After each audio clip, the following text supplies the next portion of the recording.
CBS Radio Mystery Theater presents...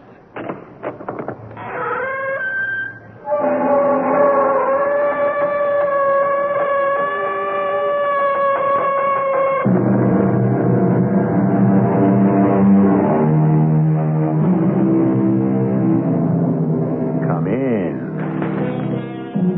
Welcome. I'm E.G. Marshall. If you bet on horses, it really doesn't matter what you bet. $2, $5, $50, or all the way up to the $1,000 wagers of big-time gamblers. Sooner or later, you have to lose. And if you keep on bucking chances, you end up betting your life. And now, running a good race his first time out is Charlie's Dreamboat. But my own whirlwind is pouring it on, opening more and more daylight. Hold it. Hold it. My own whirlwind is pulling up lame. I repeat, my own whirlwind is pulling up lame. Hey, don't you want to know what happened to the pony, Doug? Right at the moment, I'm more interested in what happened to me. 7 races, the favorite runs out of the money. You know what I am, Stretch? I'm dead.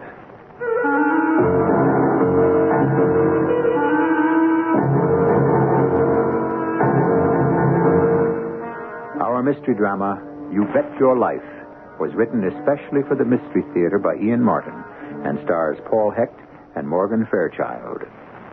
It is sponsored in part by Buick Motor Division and General Electric Citizen Band radios. I'll be back shortly with Act One.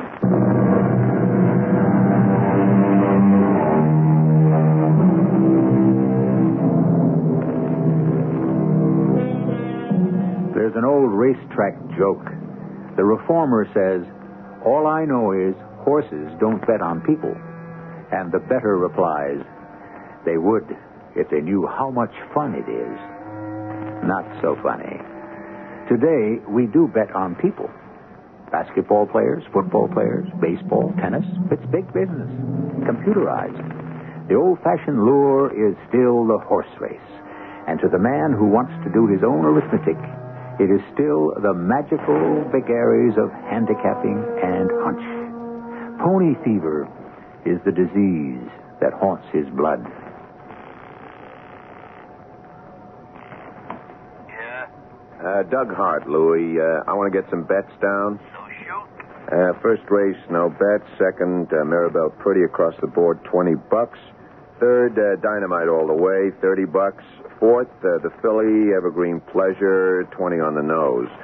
Fourth and fifth, no bet. Sixth, me and my shadow to win, big 50. Got it, Doug. Hey, I thought you'd taken the pledge. Well, you know how it is, Louis. Circumstances, older cases. Your wife know you're back with a pony? No. Hey, what business is that of yours? Nothing. Just like me and her, we was like classmates. You know that? She never told me. You ever tell her Fat Louis Metzger was your bookie? No. Now, look, Louis, I don't want her to know. That's all right, Doug. I ain't all that interested in publicity, neither. I got your bets. Now, you sure you want me to lay them? I gotta, Louis. I just gotta. I need to score. That's just when you shouldn't bet. Look, if you won't take my bets, I'll have to go somewhere else. Forget it. You want to be a sucker, why should I pass you up? You're covered like you asked. I just hope you don't take a bath. I shouldn't gamble. Well, come right down to it, nobody should, I guess. Not me, anyways. I'm a born loser. Then I met Liz, and through her and a friend of her family's, this Mr. Fawcett, I got the job at the bank, and we got married. I don't know how a girl like Liz ever gave a guy like me a tumble. I guess she never would have if she'd known about me and the horses. Doug, that you? Yeah, Liz, honey. Home from the wars. From the races is more like it. What do you mean, huh? Oh, come on, Doug. I know what time the bank closes as well as you do. We had a computer error. We were all stuck in the cage till they could balance the books. The bank, you mean? What else? I was thinking about our books. Oh, look, Liz, I'm a little tired. Could we talk about this later? Doug, I think we ought to talk about it now. Isn't it about time we faced the problem? What problem? You're gambling. Oh, that. You mean a little flyer here and there on the track? I mean a day-to-day little flyer. Which daily double did you blow today? Liz, I had this one wired. Shamrock waltzed home in the third at 7-1, and Eelgrass was a shoo-in the sixth. I should have cleared nearly $3,000. But you didn't. Could I know the jockey would have a heart attack? No. So, there's your answer. No, not my answer. My answer is you don't make the bet in the first place for just that reason. What reason? You don't know what's going to happen. That's why gambling doesn't make any sense. But that's why it does make sense, honey. Don't you see? If a person knew what was going to happen, there wouldn't be any point. Why? Why? Because it wouldn't be a gamble then. You don't expect to win. Sure I do. Then why wouldn't you want to know you were going to win before you bet? Come on. What bet would there be? The whole thing is you got to take the risk. Knowing you could lose. There wouldn't be any risk if that wasn't figured. Or maybe, like someone told me when I found out you were gambling, you want to lose. Who told you that? That doesn't matter. Do you? What? Want to lose. Are you kidding? Why would I want to lose? That's what I keep asking myself. Oh, Doug, what are you trying to do to us? Are you trying to say it's my fault? No, I didn't say it was anyone's fault. Yeah, but that's what you meant. I didn't mean anything. I just thought we both ought to see a doctor. Doctor? What for? Well, there must be some reason we can't have a child. Since we both want one so much, mustn't there? We've seen a doctor. Look, you're just trying to say it's my fault because I play a few dollars every week on the horses. A few dollars? Well, okay, maybe more than I ought. We're not starving. I win a few, I lose a few. You win a few, you lose a lot. Honey, can't you see what it's doing to us? You're pushing it right to the edge. The edge of what? Doug, I love you. And I want us to share everything. But this way, the way it is, it's just no good. I don't want to be the man of the house. What does that mean? Doug, face it, just once. We live on my salary. I got more take-home pay than you. If you took it home. Look, I am trying to build a future for us. Now, one of these days, I'll hit it big. I just had a run of bad luck. We don't need to hit it big. And we sure don't need the bad luck. Why don't you just quit? You wouldn't ask me to quit a loser. I would. If you mean the racetrack. I laid off the weekend bets and blew the dough on another long shot. I went to see a psychiatrist. She had a real screwy name, Dr. Erica Obscott. She was all right.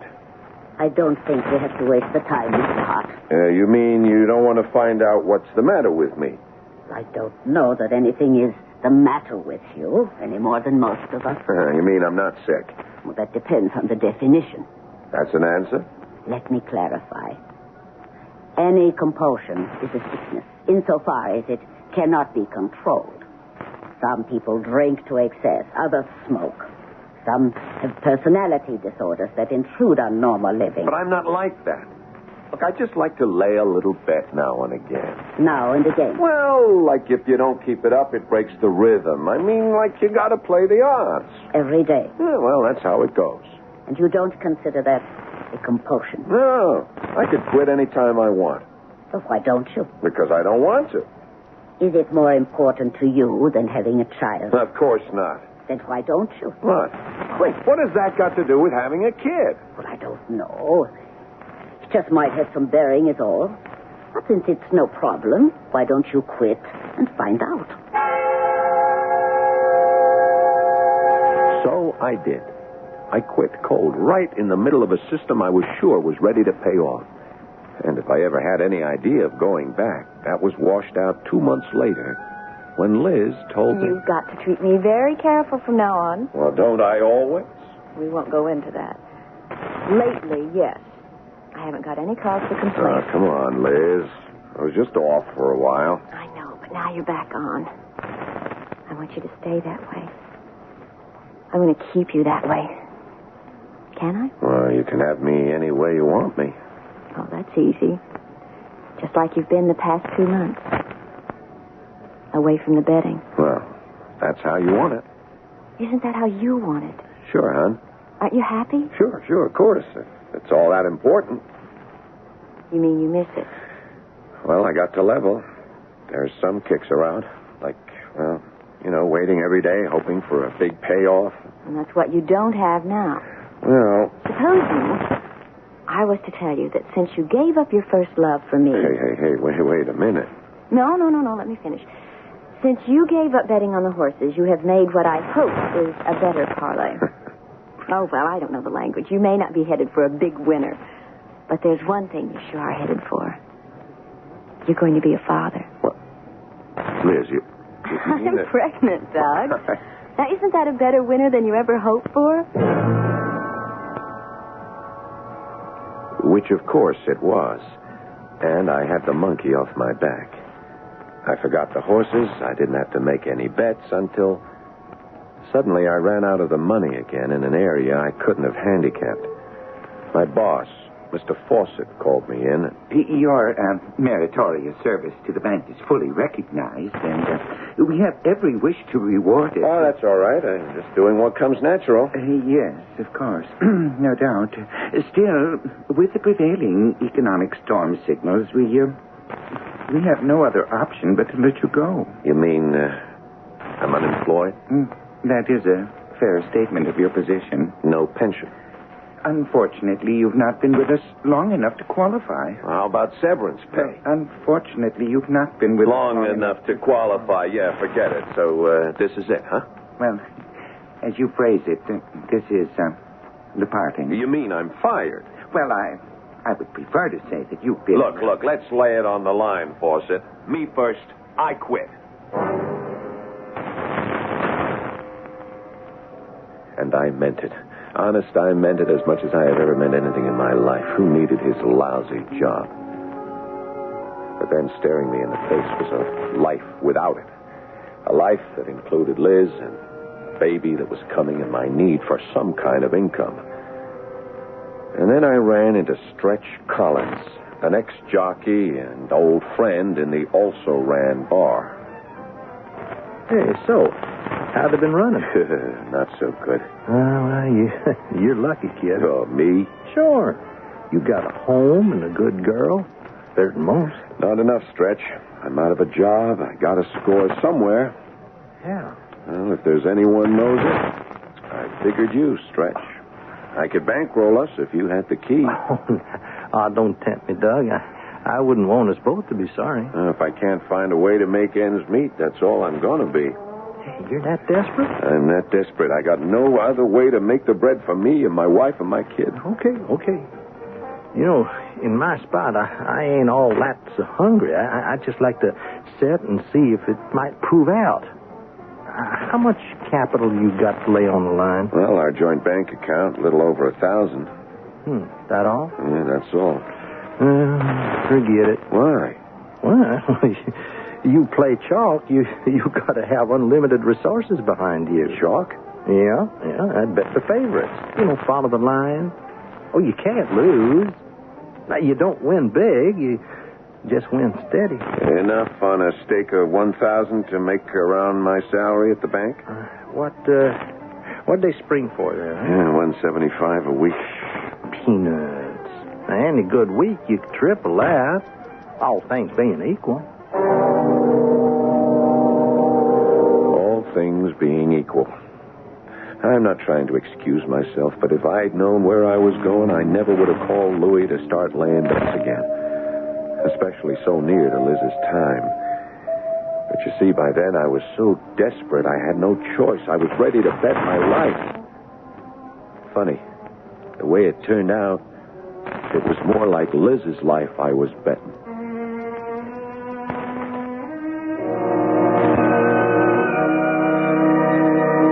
Are we all so different from Doug Hart at that? Don't we all have our secret drives, ambitions, compulsions? Is the only difference that we don't succumb to them? We hold them in check? And who is to say we are right?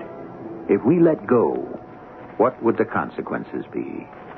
Well, let's see what they were for Doug when I return shortly with Act 2.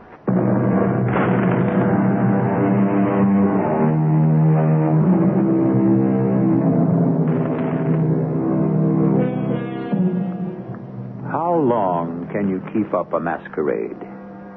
When someone trusts you, almost forever. But the key word there is almost. If you live a lie, you live every day with a possibility of the truth coming to light. Even if the lie is only temporary and protects someone else, it just isn't worth the risk, as Doug Hart is going to find out.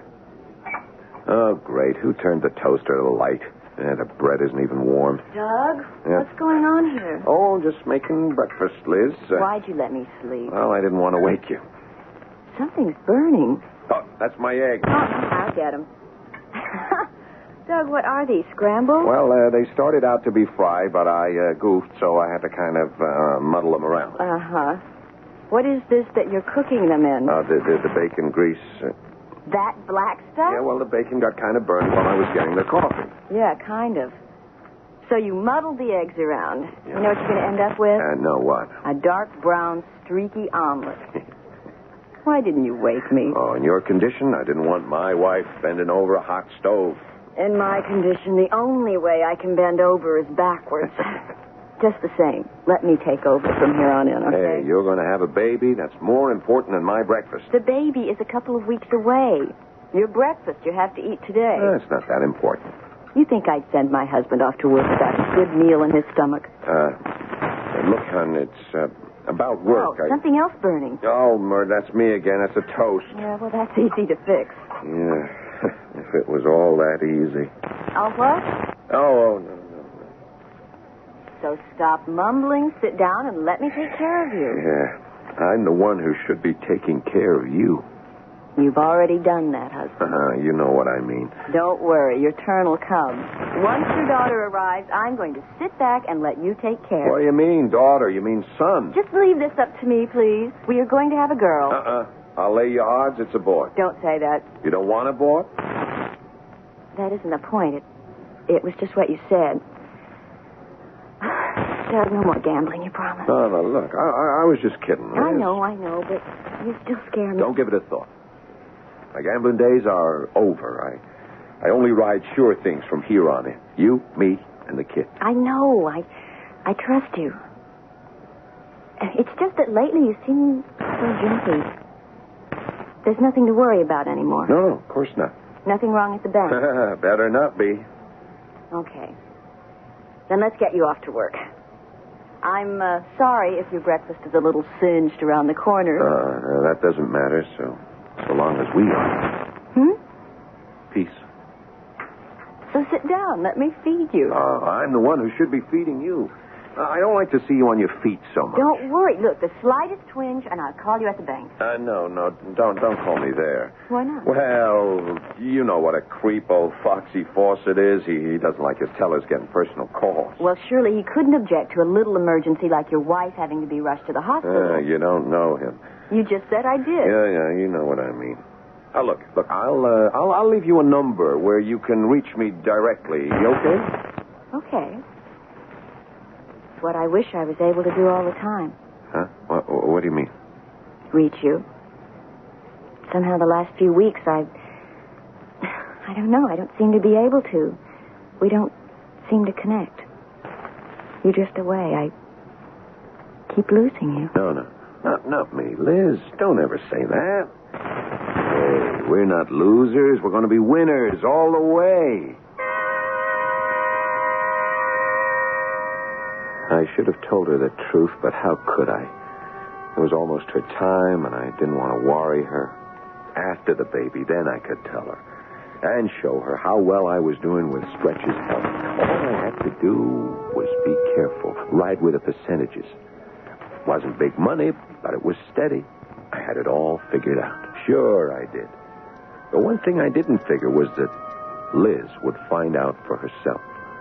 All because of that big-mouth Phyllis Kaufman who lives next door.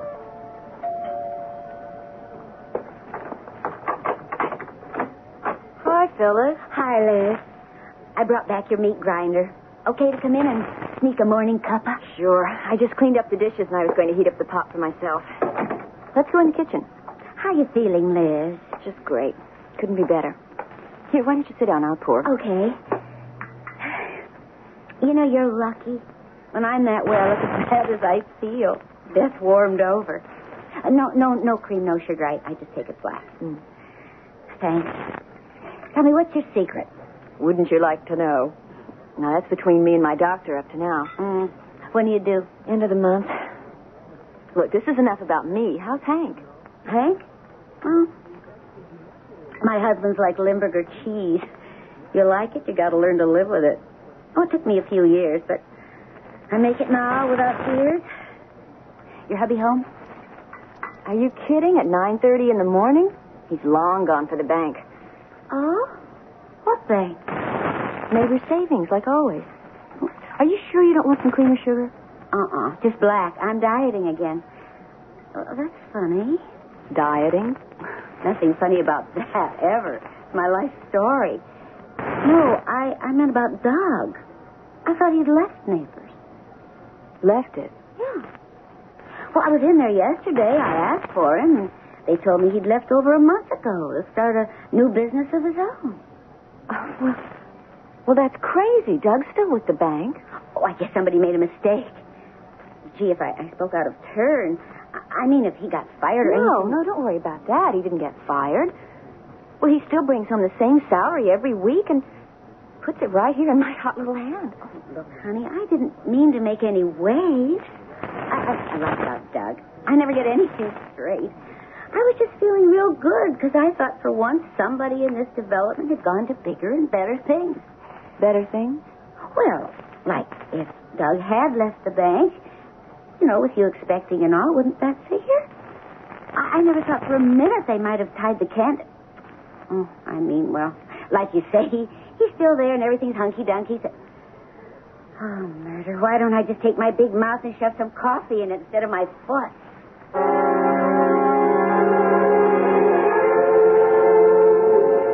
Well, dear me, Mrs. Hart, isn't it? That's right, Mr. Fawcett. This is an unexpected pleasure. We haven't seen very much of you since your husband left us. Now, have we? Since my husband...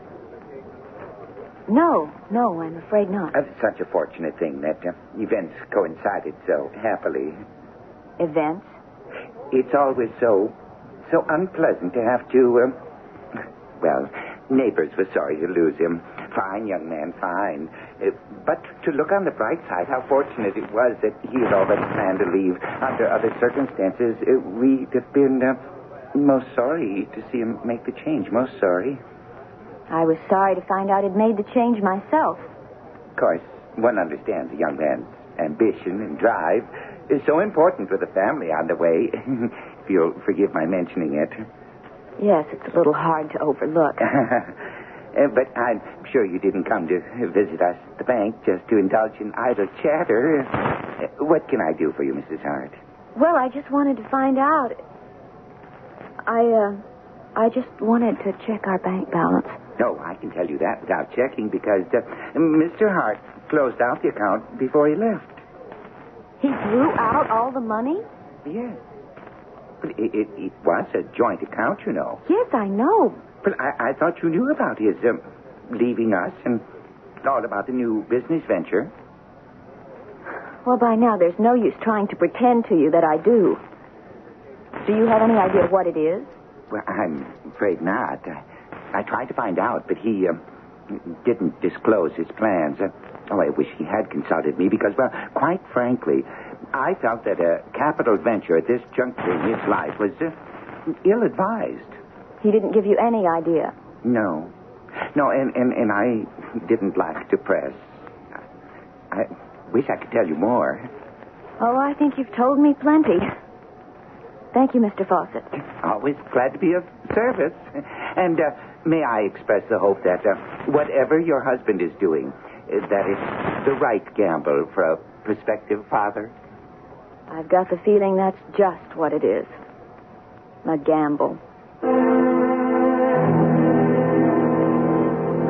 Of course, I didn't know all this at the time, luckily, because over at my friend Stretch Collins' apartment, listening to the track announcer calling the afternoon races at Belfort, I had enough bad news of my own to handle. Into the stretch. It's the favorite, my own Whirlwind on the rail, Oh, pulling away Whirlwind, from go. the field as his rider goes to the whip. I need this one to win. Oh, he'll show them heels, Doug. No one's going to run up his back now. I better not. It's been a bad day, Stretch. I've got to pull this one out of the hat. This last race. Wait a minute. Hold it. My own Whirlwind is pulling up What is lame. that? I repeat, my own Whirlwind is pulling up lame. Looks like a tendon. He's out of the race now as Mr. Mephistopheles, Stampede, and Charlie's Dreamboat go thundering by on the outside, neck and... Hey, don't you want to know what happened to the pony, Doug? Yeah, right at this moment, I'm more interested in what happened to me. 7 races, 7 in a row. The favorite runs out of the money on me. Well, you get days like that. But you ain't gone to the cleaners all the way yet, have you? Another day like today, I'll be flat. Tomorrow, they gotta run to form. They just gotta.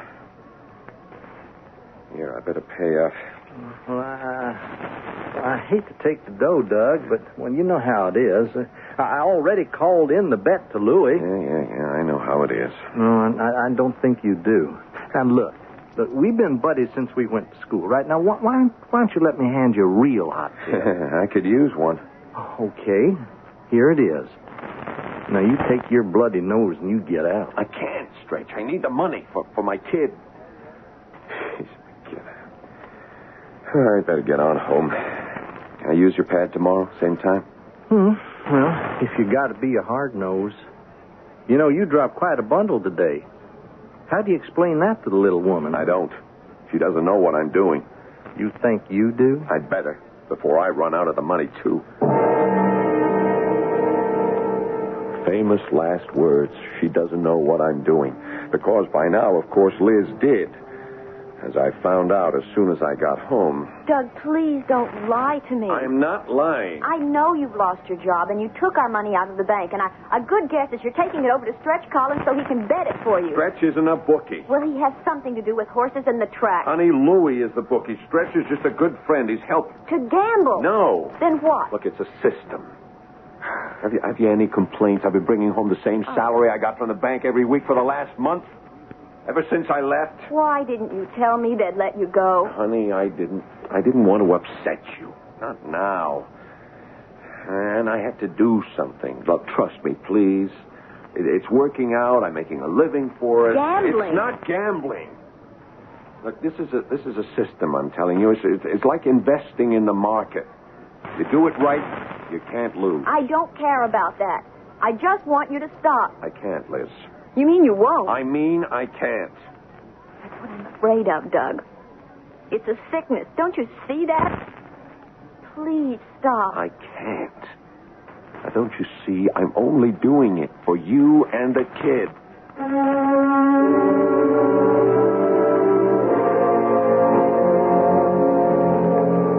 No one in the world has more excuses, rationalizations than the addict. Whatever his addiction is, he's the last person to understand that he's hooked.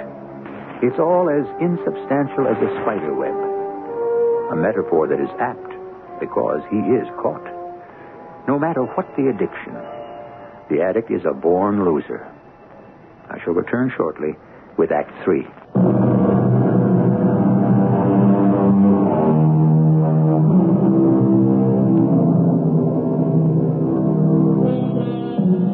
It's been a strange night for the hearts. A sleepless, haunted one for Liz. A drugged sleep of self-defense for Doug. But now the endless night is over. And with morning, Doug drags himself from the neurotic sleep, which has not refreshed him, to watch a pale and exhausted Liz at last finding some fitful rest of her own. He has dressed quickly and surreptitiously stolen downstairs and is about to leave the house when... Doug? Oh, hi, darling. You were going to sneak out on me. I thought you were still asleep. After last night? Close the door. Darling, please, let's not drag over it. We've got to. You were going over to Stretch Collins, weren't you? Like I explained, I have to. Why? I told you. I'm 500 of our 1,000 in the hole. I gotta make that back and get in the black again. Another day like yesterday, and you could lose it all. It couldn't happen. There couldn't be another day like that. Not playing chalk. Oh, don't give me that racetrack lingo. But I explained what it meant. Look, honey, it's so simple. I'm not trying to make any big kills or get rich quick. I'm just trying to make a living for us. No one makes a living out of betting. I've been doing it for the last month. Just a run of luck. No, sir. No. Sober, careful calculations. Honestly, I've actually been making more money every week than I did at the bank. Until yesterday. when you lost $500. That was yesterday. Today I'll get it back. How? It is a sheer matter of mathematics. When a horse is established as a favorite, he has to run in the money most of the time. So you bet him to win, place, and show. If he wins, you take all three. If he places, he pays off twice. Even if he only shows, you don't get hurt too much. And in the long run, day in, day out, you got to make money. And what about the short What run? do you mean, the short run? Suppose you went through all your money. You didn't have any more to bet. Liz, I'm not betting long shots. Why don't you trust me? I will. If you'll quit right now. I can't, Liz. I can't. Not until I'm even. Now, don't ask me to let you and my son down. You mean your daughter? Okay. That's one bet I'll be happy to lose out on, but I got to make up on the others. No way I can stop you. It's for all of us to get back what I've lost. You know what I hope? What? I hope you do lose. Maybe it's the only way you'll ever get over being sick. Losing won't help any, Liz. But if I do, I won't be back. Okay, Doug. You can gamble, but I'm not going to. Not with all our lives. If you can't stop yourself, I will.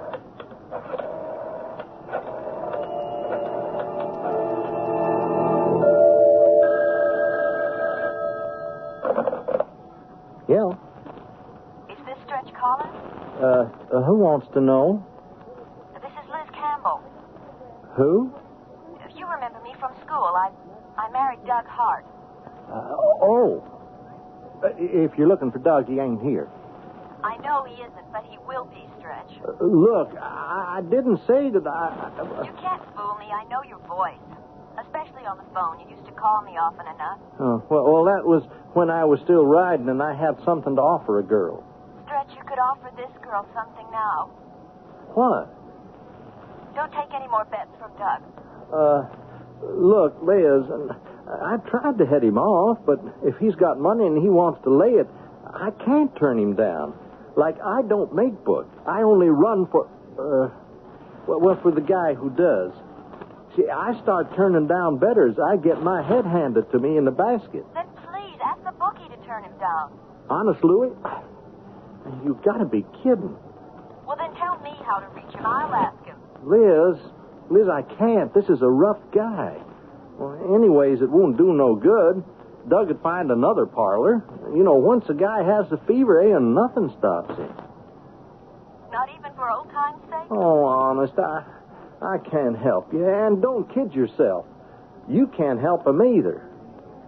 Is Honest Louie, by any chance, the same fat Louie Metzger we all went to school with? I didn't say that. I know, you practically did.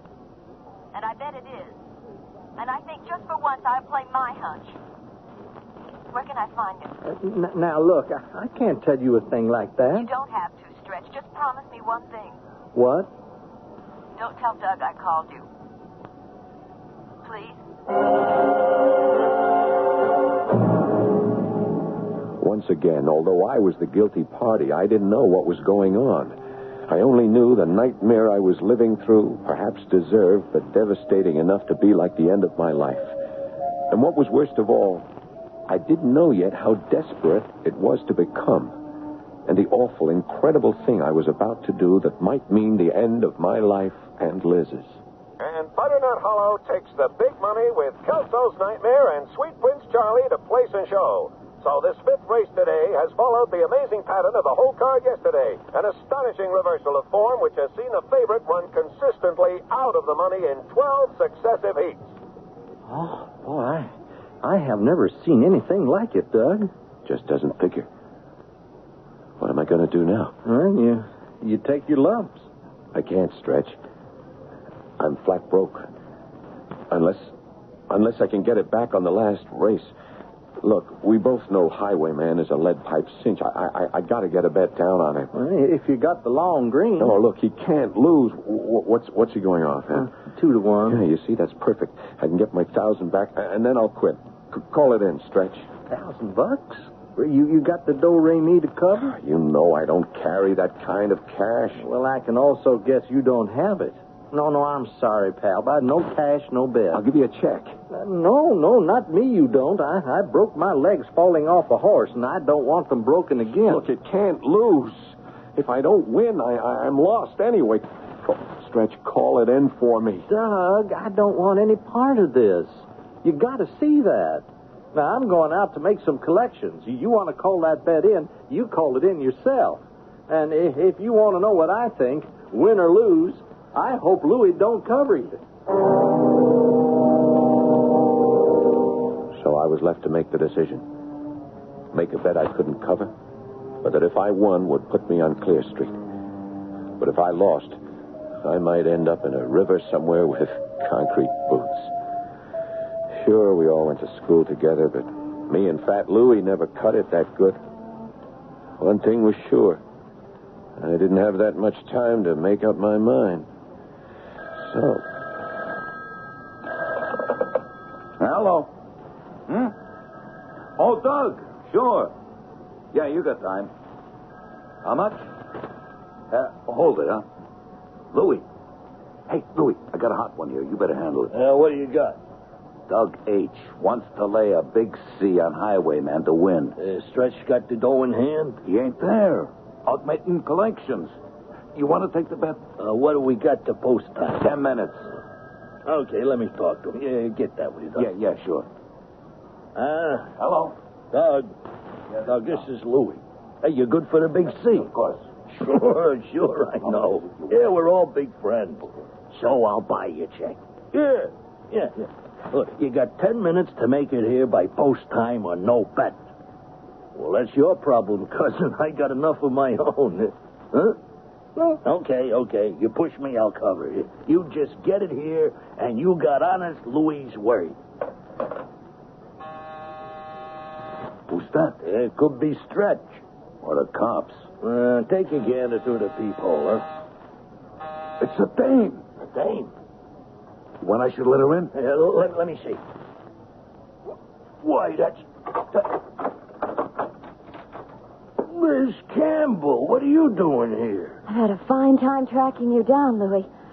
Those 5 flights of stairs. Come in. Oh, Liz, you're still the pick of the crop. Long time, Liz. Hey, what do you want with me?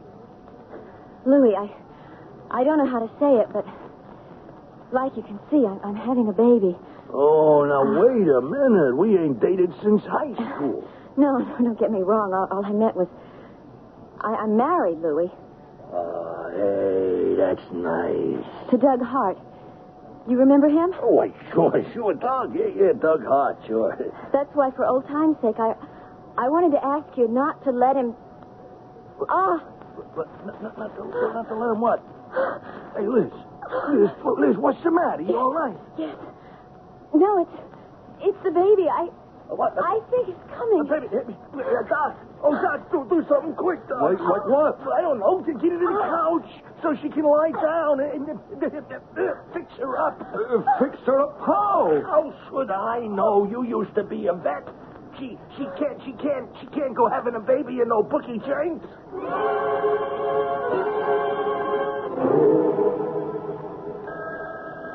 Doc, forget the phones. We ain't taking no more bets. How you doing, Doc? Well, she's okay now, I think, but we better get an ambulance. Are you kidding? I have to call City Hospital. That means cops. We can't have the fuzz up here. Then we'd better take her to the hospital. With the phones ringing and all? They're practically at the starting wire now. Oh, no. So she can't hold out until the race. It's just about post time. And they are bringing all the fillies to the let him in. now. Highwayman has refused. I made it by post time, didn't I? Hey, to get the fillies, Doug. You got another race on your hands. I got my bet down on time, didn't I? Yeah, I covered your bet. And what is more important right now is to get your wife to the hospital to have her baby. What? Liz, where? Oh, no. Oh, no what? What? It's Highwayman. I mean, she's just got to win. Well, you better know it. You mean you laid my bet? You called it in. Yeah, so I can't afford to lose. With your wife in that condition, you just ain't a whistling vixen. Yeah, the devil with a horse race. We got to get Liz to the hospital.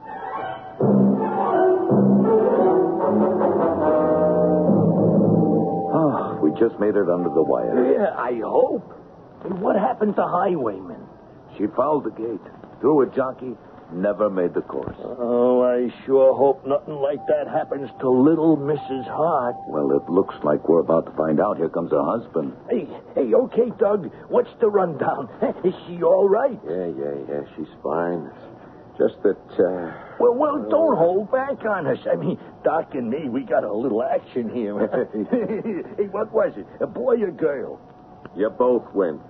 Boy and a girl. How about that? Twins. And another boy. Oh, triplets. Oh, you swept the board. Did I? How about the last race? How'd I do there? Well, you lucked out. I won? No, Bub. You lost. Oh, no. You would have if I laid the bet. Only I didn't. Maybe it could be a good lesson, huh? Well, what do you care? You're young. You can always make money.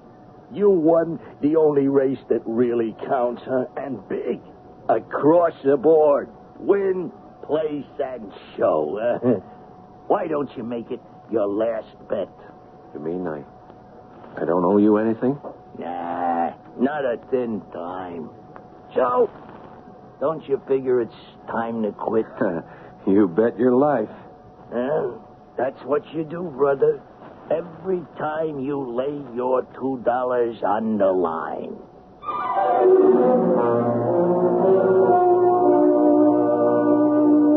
It's a harmless enough pastime, betting a little on the horses, in moderation. The only trouble is that harmless pastimes have a way of sneaking up on us, taking over our lives, controlling us instead of us controlling them. This time, the victim was lucky. He didn't become a victim. I'll be back shortly. This is Howard Cosell admitting that rich as my fund of information is, there is one subject I still haven't mastered, CB Radio.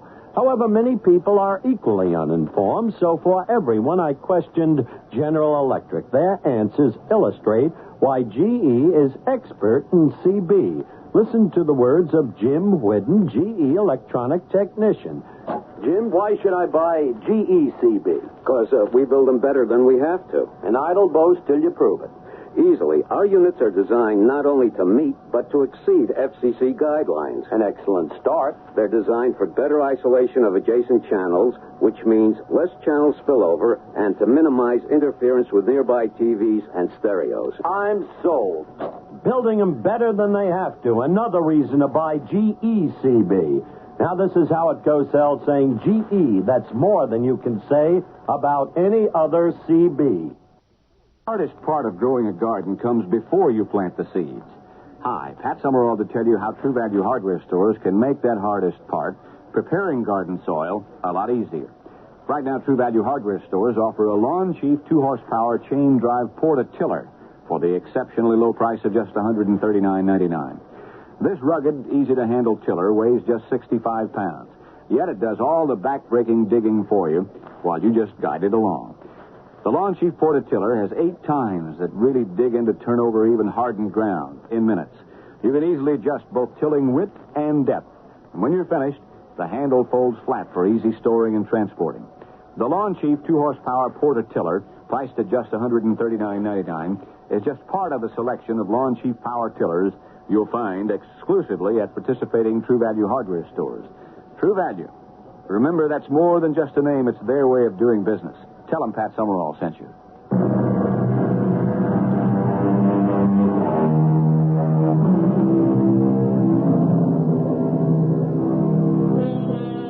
Heaven knows I don't mean to preach, and all of us should be allowed to follow what paths we want to. But when I open that creaking door, all of us must be aware that as I welcome you in, I must also leave it open to all the terror and misfortune that man is heir to. I hope you can avoid all that, as Doug did tonight. I welcome you as guests to enjoy your stay with me. I sincerely hope whatever of the black night sneaks in with your coming is only vicarious for both of us.